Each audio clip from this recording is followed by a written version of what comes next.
சத்தியமாக நான் ஒன்றுமே நினைக்கல சார். ஏன்னா துபாயில் அது இதுக்கு பக்கத்தில் இருந்தால் ஷேக் ஜாயத் ரோட் சார்.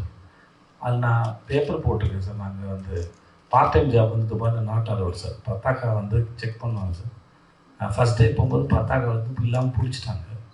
அப்புறம் என்னோடய பாஸ் வந்து அதுக்கு மட்டும் பெர்மிஷன் வாங்கியிருந்தாங்க. ஏன்னா ஒரு ஜாப் வந்து இன்னொரு ஜாப் பண்ண முடியாது, அது ஃப்ரீ ஆர்ட்ஸ் பேப்பர், அதுக்கு அதை பெர்மிஷன் வாங்கியிருந்தாங்க. பட் வேறு ஒரு கம்பெனியில் நான் வேலை பார்த்துருந்தேன் சார். இந்த ரோட்டுக்கு பக்கத்தில் இன்னொரு ரோட்டில் ஒரு கம்பெனியில் போய் நான் வந்து நான் வேலை பார்த்தோம் டபுள் மடங்கு சேலரிக்கு அட்டன் பண்ணியிருக்கேன் சார்.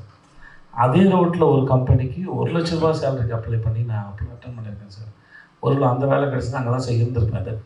தட் டைம் வந்து 12,000 ருபீஸ் சேலரி போய் அப்புறம் 20,000 ருபீஸ் சேலரிக்கு வேறு ஒரு கம்பெனிக்கு போய் ப்ளஸ் 1 லேக் ருபீஸ் சேலரி கிடச்சின்னா நான் துபாய் விட்டு வந்திருக்க மாட்டேன் சார்.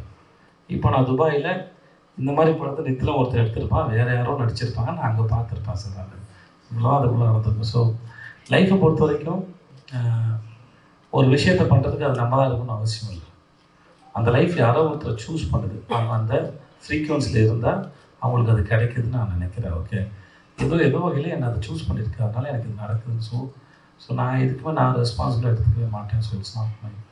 பட் நான் அன்னைக்கு அந்த தெருவில் இருக்கும்போது அந்த மூமெண்ட்டுக்குள்ளே இந்த மூமெண்ட் இருக்குது அப்படின்னு நினைக்கும் போது தட் சர்ப்ரைசஸ் மீ. மற்றபடி அப்புறம் இந்த மோட்டிவேஷன்ஸ்லாம் உண்மையாகவே அவ்வளோ ஒர்த்து இல்லை சார். நான் என் வாழ்க்கையை வாழ்த்துக்கிறேன். என்கிட்ட யாராவது கேள்வி கேட்கும்போது என் லைஃப்லேருந்து நான் அனலைஸ் பண்ணதை நான் வெளியே சொல்கிறேன். மற்றபடி அது வந்து அதில் வந்து எந்த மோட்டிவேஷன்ஸ் இருக்கிறதா எனக்கு தெரியவே இல்லை. பட் பீயிங் அன் ஆக்டர், நான் ஒரு விஷயத்தை பேசும்போது நான் அட்ரஸ் பண்ணும்போது அது கொஞ்சம் இன்ட்ரெஸ்டிங்காக சொல்ல ட்ரை பண்ணுறேன். That's my practice, that's all. மற்றபடி I am not responsible for anything. I am just be there and witness it. That's all. Thank you.